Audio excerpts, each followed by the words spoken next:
tayo ng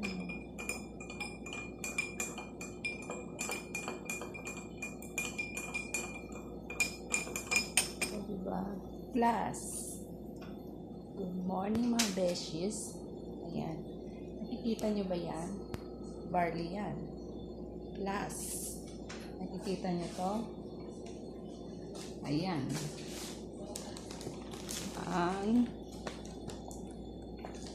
Ang ating multi-perfecting set. O, diba? Beauty and healthy barley. O, diba? Sarap. Masarap, promise, ang lasa niya. Hindi siya yung mapakla. Ang akala ko mapakla o anong lasa. Masarap siya. Grabe. Wala pa akong almusal nito.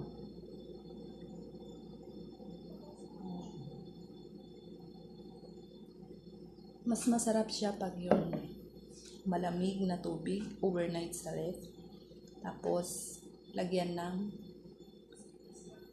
mekos na ice. O, diba? I-mekos lang si barley. O, diba?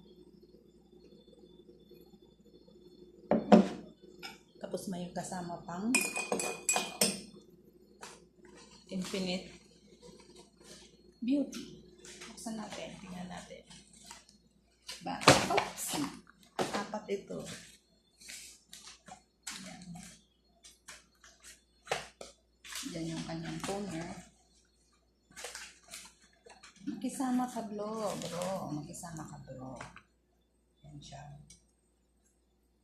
O, diba? Magiging healthy ang ating katawan sa pure organic grass at magiging healthy pa ang ating beauty face. Kaya, abangan ang first day na gamit nito. O, diba? Grabe. Gagamitin ko ito ginamit ko ito ngayong araw. First day. Ito ngayon.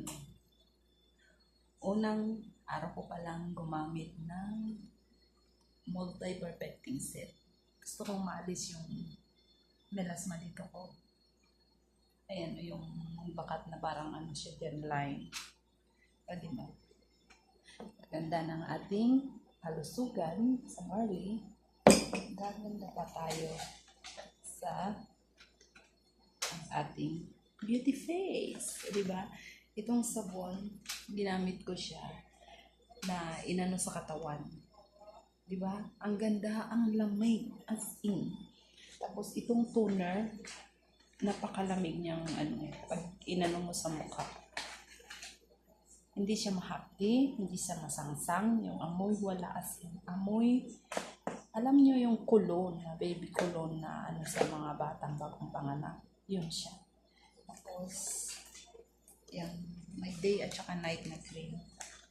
Tsaka yung sabon, ang sarap. Yung, hayaan mo lang yung sabon na, yung mga 5 minutes ganon, tapos patutuyuin mo siya. Hindi siya, panghapdi. Nararamdaman mo lang yung pag-absorb ng sabon sa iyong pisngi. Tapos pag naghilamos ka na, napakalamig. As in, isang